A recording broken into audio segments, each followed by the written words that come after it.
Hi guys! Today we're going to do something that we haven't done in probably a really long time for some of you. We are going to do a read aloud. And I know that you are in middle school and you probably haven't done read alouds in a long time, but this is a book worth reading no matter what age you are. So sit back and relax as we read Ordinary Mary's Extraordinary Deed. Ordinary Mary was so very ordinary that you'd never guess she could change the world. This ordinary kid? She did.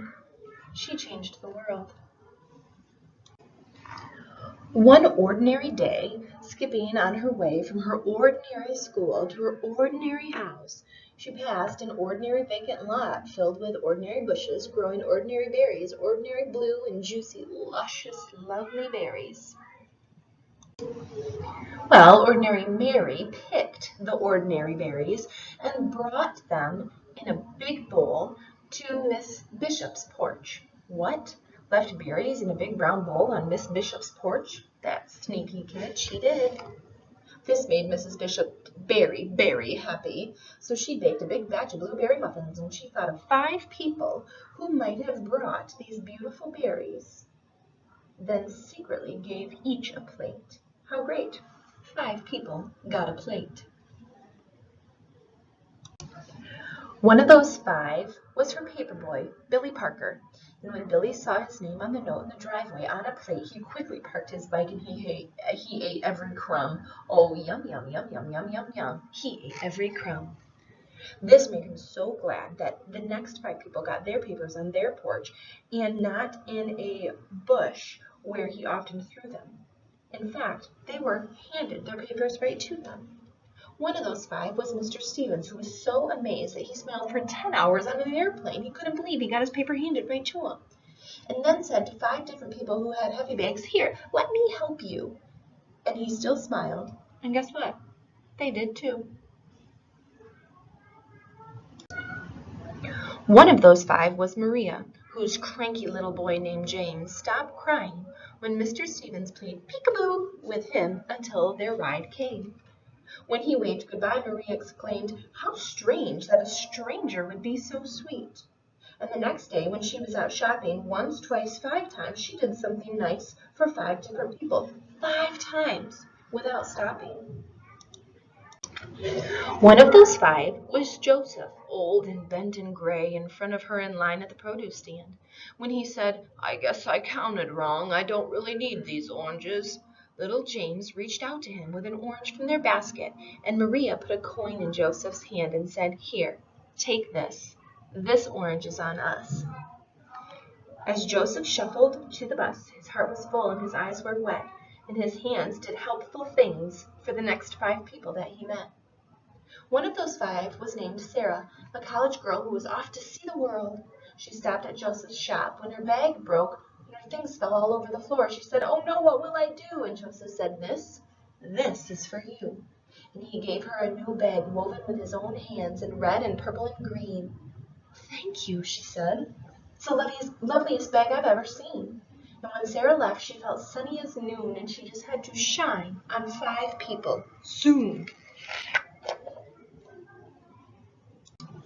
One of those 5 was Peter, a little boy who went home from the hospital that day.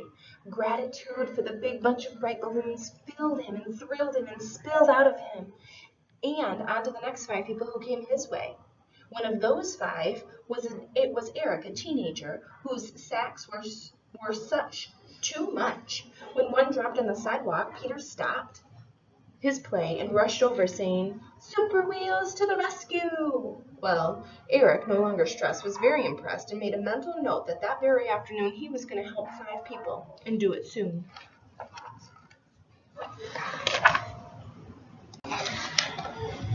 One of those 5 was Dee, his 10-year-old sister who did not have many friends and was painfully shy. When Eric said, "Hey sis, want to come to the park and learn how to ride my skateboard?" she looked at him wide-eyed. "Serious?" she cried. "Sure," he said, and because of her brother, Dee decided that maybe she could be a friend to another 5 others.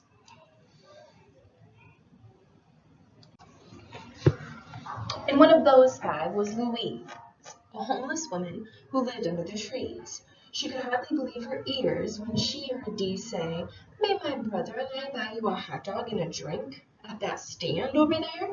Could it be true? Someone actually cared enough to give her food and a smiley-faced ring that was practically new? Louise was so pleased that she decided that even though she had nothing, she would give 5 others something. One of those 5 was Mr. Taylor, who lost his wallet in the park. Louise found it, full of 5s and 10s and 20s. Oh, what she could do with all that money. But she found his name, she called his home, and over he came. And he was so impressed that she was honest in spite of her being poor that he offered her a job at his store and vowed to do something generous for 5 people or more.